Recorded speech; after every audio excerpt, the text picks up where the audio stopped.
तब हृदय निर्मल माना जाता है। समझ में आया? राहुल जी पानीपत से। जी महाराज जी आपके चरणों में कोटि कोटि नमन। महाराज जी आपकी कृपा रूपी सत्संग से तो पता लगा है कि साधना का सार निरंतर ईष्ट और गुरुदेव का स्मरण और चिंतन है। लेकिन जब हम स्मरण करते हैं तो महाराज जी सबसे पहले ईष्ट गुरु की मुख से छवि तक निहारते हैं, उसके बाद मन नहीं टिकता। कृपया मार्गदर्शन करें। कोई बात नहीं, मन टिके या न टिके, जैसे हम किसी के यहाँ काम करने जाते हैं तो मन लगे या ना लगे 8 घंटे किसी तरह पूरी करते हैं तो पेमेंट मिल जाती है ना। हमको ऐसे ही चल रहा है, बेईमान मन हमारा साथ दे प्रारंभ में ऐसा संभव है। हमको जबरदस्ती से भजन कराना है। जैसे हम मन लगाएं या ना लगाएं, भोजन पा रहे पेट भर जाएगा ना, ऐसे मन लगे ना लगे आप नियम बना लो, इतने मिनट इतने घंटे हमें साधना करनी है, आपको वही फल मिलेगा। और धीरे धीरे एक दिन मन लग जाएगा। मन लग गया तो महात्मा हो गया। मन ना जैसे पूछता है कि गुरुजी ने तो कहा है कि इसमें सुख है, नाम में सुख है, चिंतन में सुख है, सुख क्यों नहीं मिल रहा? हाँ, जैसे पित्त का रोगी हो जाता है ना, पित्त रोग जानते हो, कफ वायु पित्त 3 है हमारे अंदर, कफ वात पित्त। जब पित्त बढ़ जाता है तो मिश्री खवाने पर जो है उसे मीठा नहीं लगता, उसे कड़ुआ लगती है। पर वही मिश्री अधिक बार सेवन की जाए अधिक समय तक तो पित्त का शमन कर देगी और मीठा लगने लगेगा। दूसरा उदाहरण, जब जहर चढ़ जाता है सांप का तो नीम की पत्ती खवाने पर उसे मीठी लगने लगती है, तब पक्की पहचान है। गांव में जैसे किसी को सांप डस लिया, प्राय खेतों में काम करने वाले को ऐसा होता था, हमने देखा भी है, तो झाड़ने वाले आते थे। पहले मंत्रों का प्रभाव, वास्तविक कोई ड्रामेबाजी नहीं है, मंत्रों में ताकत, पर वो मंत्र और वो पवित्रता वो बात नहीं रह गई। स्वार्थ के कारण सब प्रभावहीन हो गया है। नहीं, ऐसा नहीं, हमने देखा है, बिल्कुल देखा है। और सांप का काटा हुआ विष चढ़ते हुए उसको देखा और विष उतरते हुए भी देखा है। 7-8 वयोवृद्ध आए थे जब जिसको सांप काटा था, तो सबसे पहले उनको नीम की पत्ती खवाई, कैसी लग रही, और मीठी लग रही, उनका पक्का पक्का सांप ने काटा है। फिर फूल की थाली में पीछे उन्होंने कुछ लिखा और ऐसे पीठ में ऐसे चिपक गई एकदम, बोले अब दूसरा प्रमाण पक्का, इसमें विष चढ़ गया है। फिर इसके बाद मंत्र झाड़ना शुरू किया, 8 घंटे लगभग लगे होंगे, एकदम फ्रेश हो गया। कोई मंत्रों का प्रभाव होता है, ऐसा नहीं होता कि सब गप्पे हैं। तो ऐसे ही विषय है जहरीला तो मुझे मीठा लग रहा है, तो हमारे ऊपर माया का जहर चढ़ा हुआ है इसलिए मीठा लग रहा है।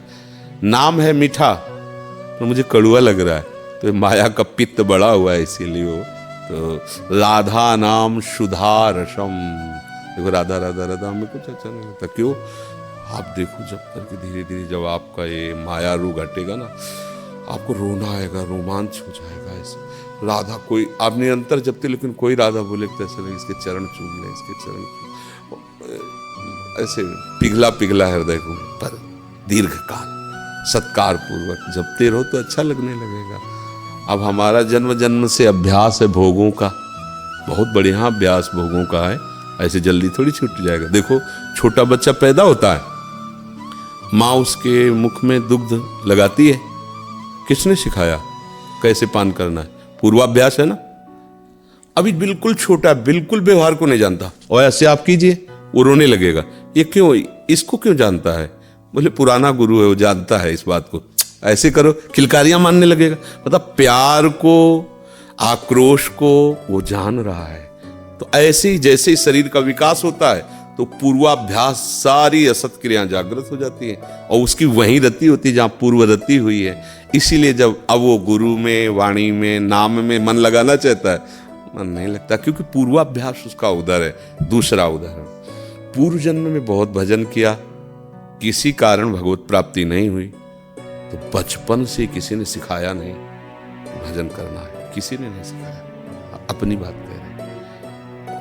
जहां लगभग 5-6 वर्ष के ही होंगे तो ढेर सारी चालीसा बटूर करके मंदिर में जाना, घंटों उनका पाठ करना, तिलक लगाना, स्कूल जाना।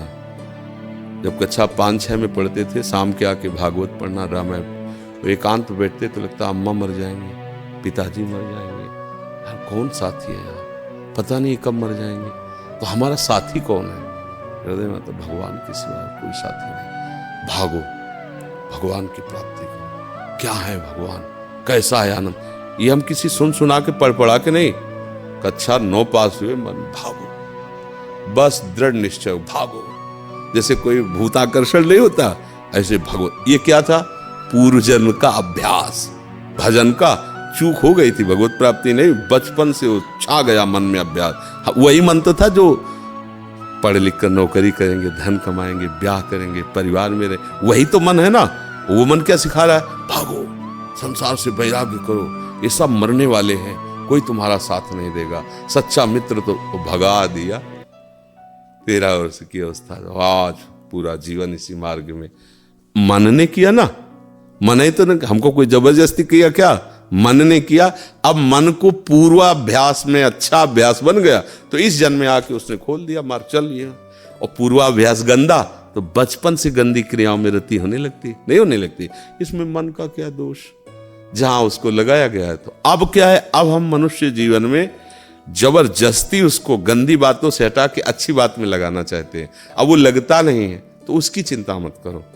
एक बार नहीं लगेगा, 2 बार नहीं लगेगा, एक बार उसको लगना ही पड़ेगा, क्योंकि आपके बिना वो रह नहीं सकता। और आप उल्टा समझ गए कि उसके बिना हमें चैन नहीं, तो तुम्हें परास्त की। अगर तुम्हें समझ में आ जाए कि मेरे बिना इसकी सत्ता नहीं, तो तुम जीत लोगे। पर होता क्या है कि वो जब कहता है अमुक चीज, हम कांप जाते हैं कि अगर नहीं दी तो हम मर जाएंगे, हम तो सपोर्ट ही नहीं मिलेगा मन का। फिर क्या, घबरा जाता है, जलता है, और वो वही करता है जो मन करता है। यही संसारी पुरुष का लक्षण है। और साधक वो नहीं, धर्म विरुद्ध बिल्कुल नहीं, वो जलाता है, उस जलन को सह जाता है, उसका परिणाम होता है सहत सहत बाढ़े भगत। उसके हृदय में भक्ति बढ़ती है, वो हरि गुरु को प्राप्त होता है, उसे फिर स्वाद आने लगता है परमार्थ में। समझ गए ना? विशाल